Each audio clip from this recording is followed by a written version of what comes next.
welcome back to Coaching with the Bible. Woo! We are into our third year, Season 3. This is Season 3, Episode 2. Episode 111 overall. Our portion of the week is the portion known as Noah, the story of the flood. It's one of the great epic tales told across the world. The ark, the flood, the animals, the destruction of mankind, the destruction of humanity, the destruction of the world, basically. And I want to jump in this week on the following topic. Our topic this week is comparison. We'll get to the biblical portion of it in just a second, but before I get into comparison, I want to come back to last week, because last week I challenged everyone to have what I called a good day. The idea that we could focus for the day and make everything that day good, regardless of the fact that it wasn't good, and to have a philosophy of good, the Jocko Willink philosophy of good, that no matter what happens to us, as long as we can say the word good, then everything is okay, because that means we're still alive and we still can fight on for another day. That no matter what happens to us, we can either find the silver lining, we can spin it or view it from a place of good, and we can move forward. So I challenged myself on it for the week, and it was hard. It is hard. Like a lot of the things we do here in Coaching with the Bible, it is hard to have that kind of an approach on a day-to-day basis. When things are not good, when things don't go well, when something is not going the way you want it, when you're not happy, to then flip it and say it's good. Because sometimes it's not, and sometimes it won't be. But I did try. I did make the effort. I did do my best in those moments when I had sort of the negative thoughts about it, and it wasn't good, it was bad, to try to find the good in that moment. I wonder how it was for you. Pause. Focus then today now on comparison. This is a subject that we have not talked about in 2+ years, comparison. Here's the situation. You're going out for a walk. You exercise every day and you walk 30 minutes, 40 minutes, 50 minutes, you got your AirPods on, you're listening to your favorite playlist, and you're walking. You're on that path. You're moving at a pretty good clip. You feel good about yourself. And then suddenly, running past you is the person who lives down the street. And they run like a gazelle, and they just sort of blow by you. And immediately, what's your feeling? For a lot of us, we're immediately deflated and defeated and diminished, demoralized. Why? Because we're comparing what we're doing to the person who's running right past us. Or maybe they're not running, they're just walking faster. It is our sense of the grass is always greener. It is our sense of they're better than us. I'm not as good as they are. We have this sense that we're in some sort of a race with that other person, when the truth is that we're not, but we think we are. And we're living in this space that is famously put to words in a quote from Teddy Roosevelt, which is that comparison is the thief of joy. Comparison is the thief of joy. When I first heard the quote, not too long ago, it was really, I think, the first time I actually heard the quote, it sounded so biblical, something right out of the Proverbs or something like that. And yet it's not. It's Teddy Roosevelt. Comparison is the thief of joy. Because you can imagine yourself in that walk, on that run, whatever it is that you're doing, and feeling good about yourself.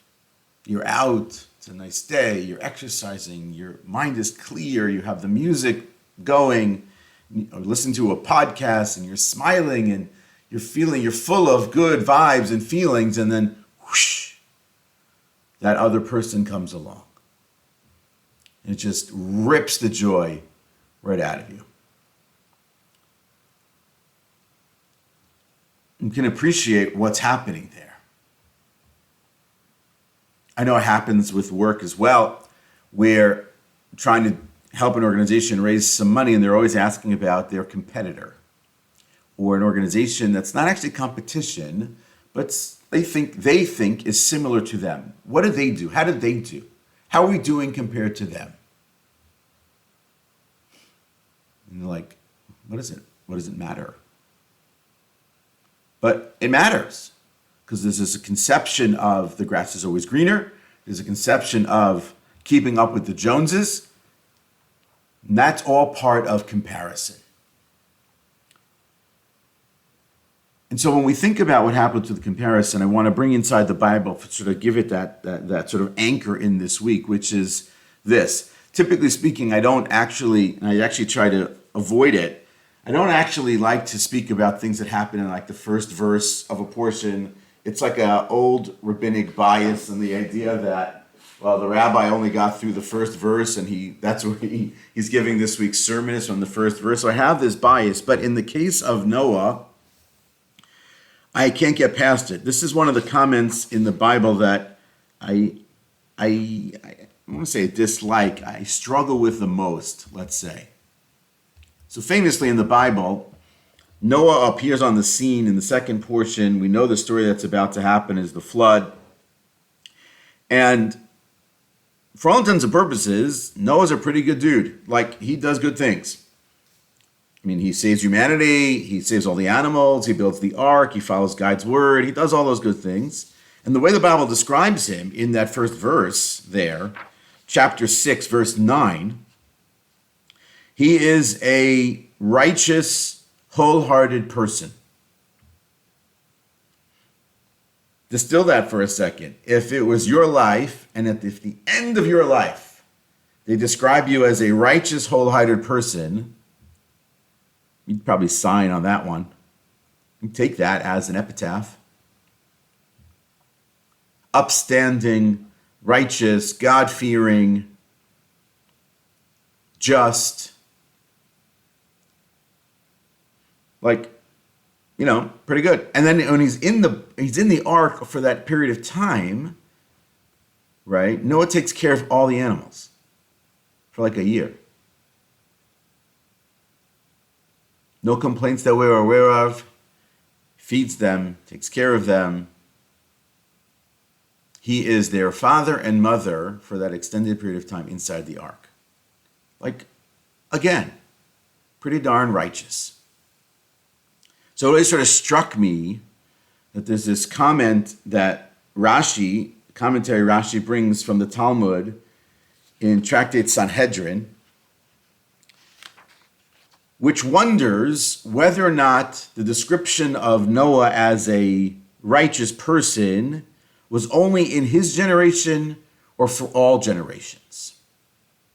Based on the placement of the word after it says that he's a righteous person, it says that he's a righteous person in his times. And so the commentary wonders, is it just in his times, but if he was in a different time, he wouldn't be as righteous? Or is it that in his times he was righteous, but in another time he would have been more righteous? That had he lived 10 generations later in the time of Abraham, he would have been infinitely more righteous and good. It's an interesting question. But for me, I wonder about it because why compare?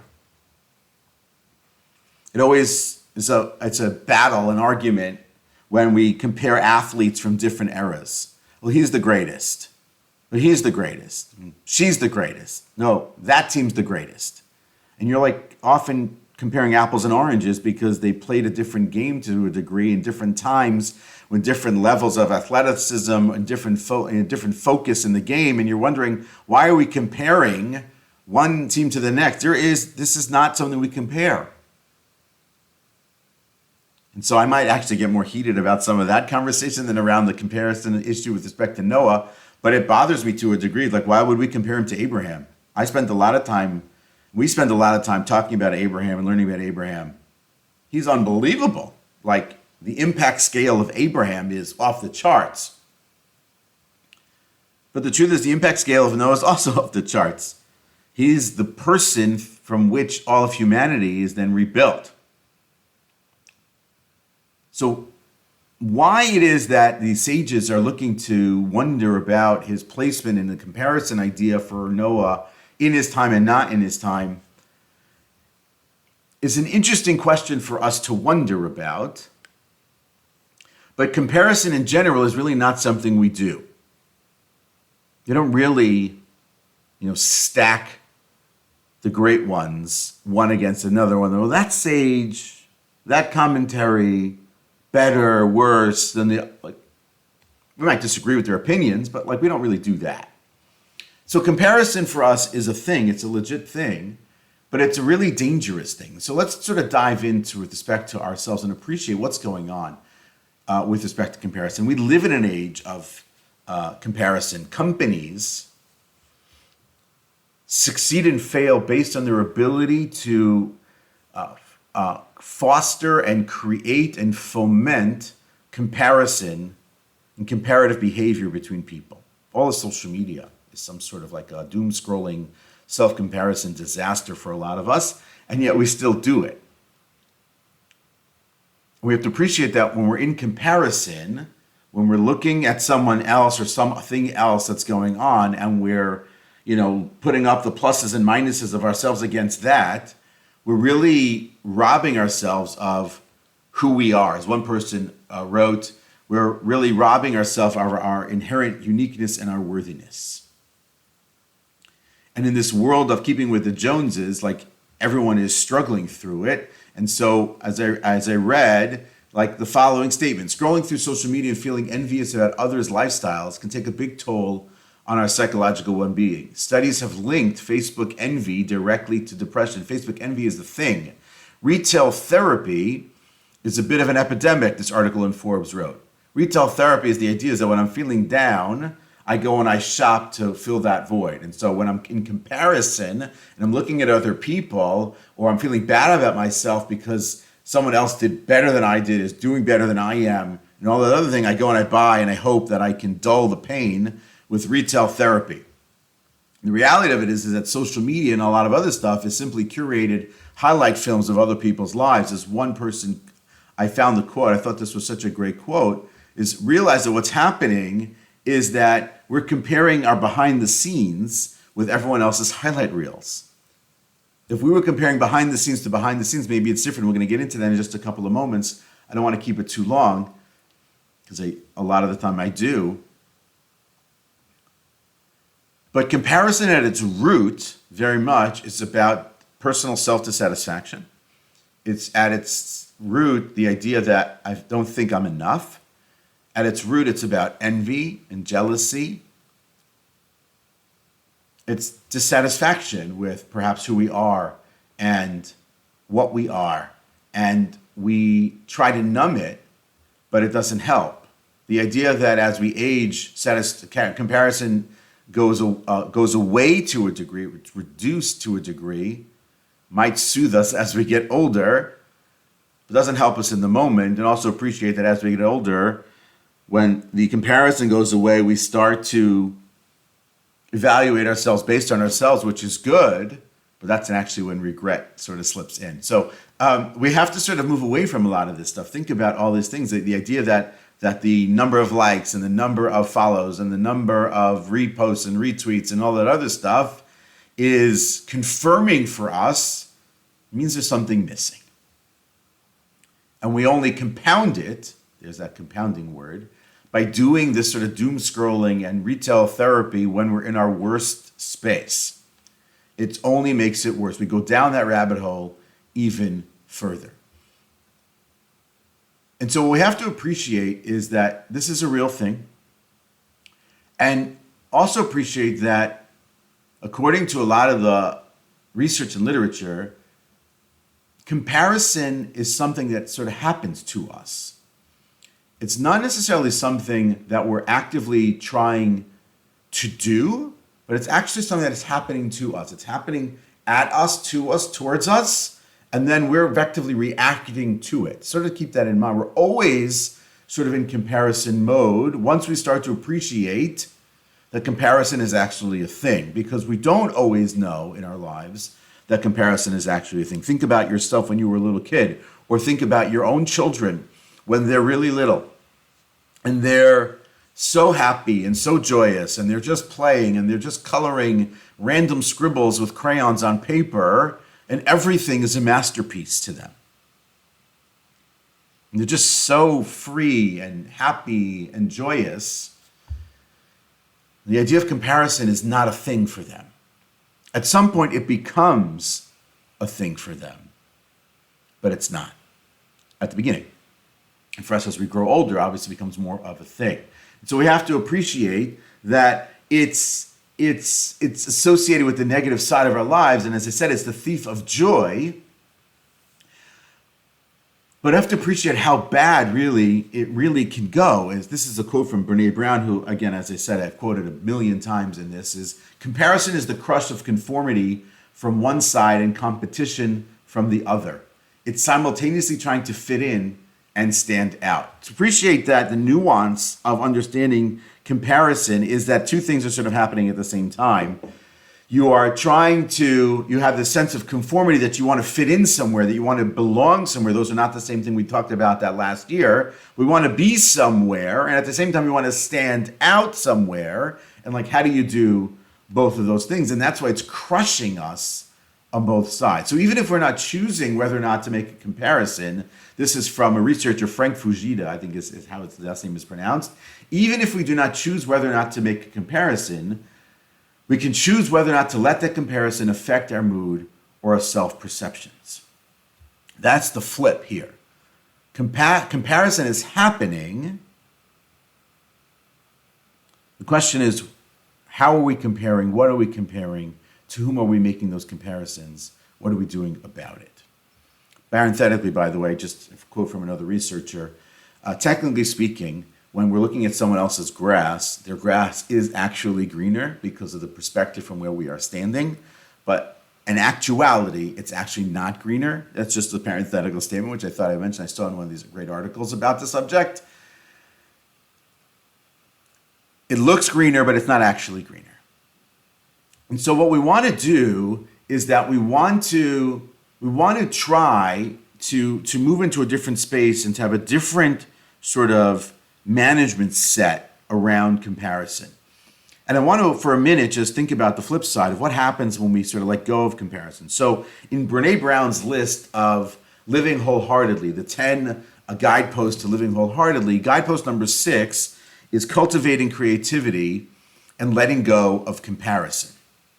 Cultivating creativity on one side, letting go of comparison. Those things go together because when we're in comparison mode, as I mentioned before, we're in this space of not enough. And when we're in that space of not enough, we can't get creative because we can't get vulnerable, we can't get courageous, we can't be brave when we're in that space of comparison.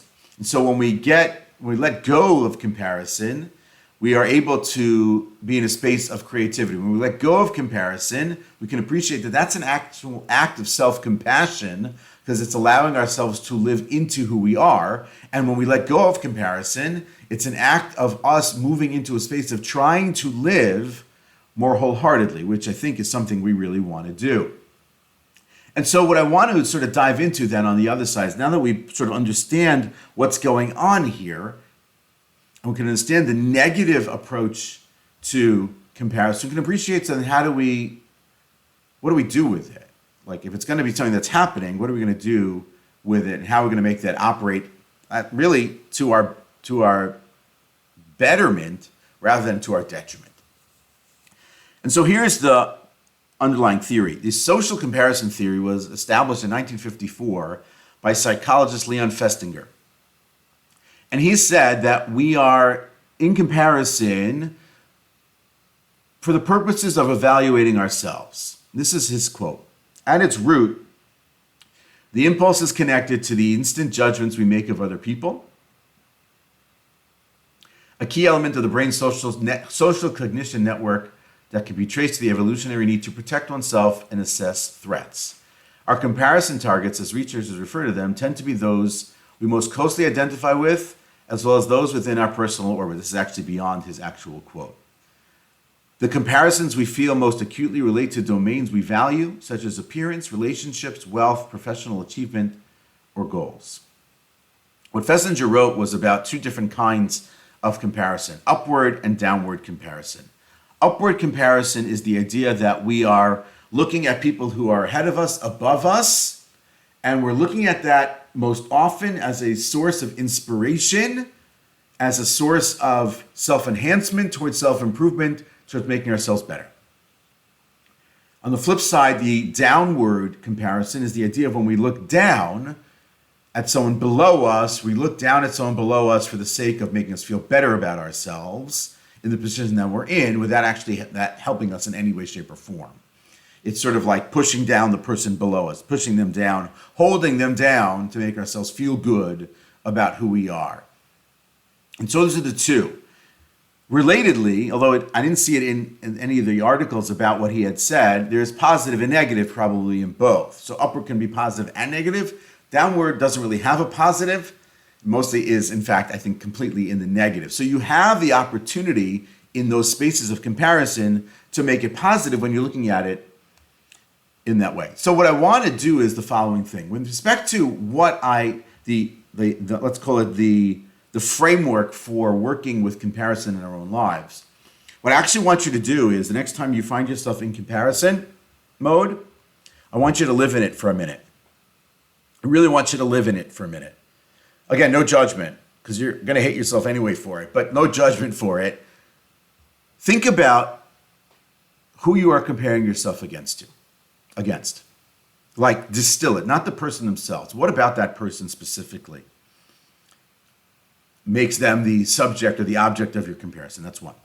Two, what is it that you are comparing with respect to that person? So there's the person who is the object of it, but then what are the things, the three things, ideas, whatever they may be, that you are using in comparison, that you are putting yourself up against that other person? Notice those two things. Here's the third one. What are you not comparing? So it's what you are comparing, what you're not comparing, and to whom you are comparing it against.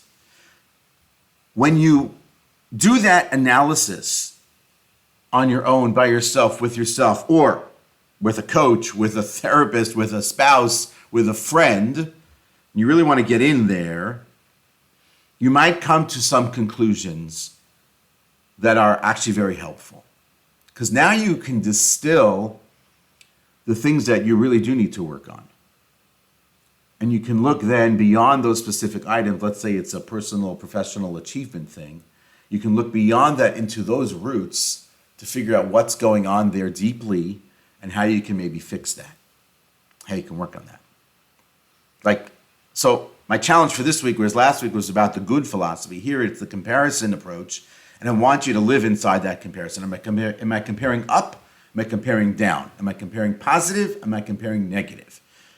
What are the things that I'm comparing? What are the things I am not comparing? Who am I comparing them against? Now, to actually help ourselves with our own comparison issues, think about the following thing. Very likely is that what we are comparing ourselves to, or the person we're comparing ourselves to, is some unrealistic target maybe. And so if we're looking at it, like I always joke about some of the kids, like the young men and women who I see running here in our neighborhood, they're soldiers. They're in tip-top physical peak condition. I'm not at the moment in tip-top peak condition. They run like gazelles. It's like unbelievable to watch them. Like, it's silly for me to make any sort of comparison and feel bad about myself in that context. So, but what I can do is I can create maybe a different sort of upward comparison to a person who is closer to where I am, who is maybe physically in top shape, and not feel bad about myself. Try to use that in that upward idea and like, wow, and be inspired by that person. And so here's how I want to sort of think about it with respect to what we're trying to accomplish in the world. So the first thing I would do is I would look up, but just a little bit. So look up at the person who's right above you, not the number one, but maybe the number seven. Let's be number seven. Be number seven for a minute and try to draw inspiration from that person. So look up just a little bit, not too far, because I think that person is probably attainable to reach that sort of a level. Not envy, not jealousy, inspiration. Number two is that when we're looking at other people in these spaces, don't look at them and just sort of like stew in the envy and in the jealousy and in the comparison. I would recommend seeking that connection. I saw this in an article online, I think it was in Forbes. Connect to that person. Help that connection, have that connection create relationship that's meaningful, valuable, and then actually inspiring and motivating for you offline. So if you think of yourself as a writer and you see some people online who are writers, connect with them. Build that relationship with them. And that can really help. Number three, I think, is actually here, which is really important. Comparison actually has a value, but if it's comparison within. I talked a few weeks ago about being hard on ourselves versus being harsh to ourselves. But if you compare yourself to yourself and you're setting up sort of a benchmark for yourself about your accomplishments, so I don't think that's necessarily bad, because then if you're focusing in on a process and a progress towards improvement and self-improvement and betterment towards, let's say, wholehearted living, towards a physical fitness, towards mental, emotional, psychological, spiritual fitness, whatever those things are. So you're comparing yourself to your last moment and not to someone else. So compare your run today of 2 miles to yesterday's run of 1.5 miles, and then that's a good comparison. To compare it to somebody who ran 200 miles is ridiculous. To compare it to somebody who ran 26 miles, also not helpful.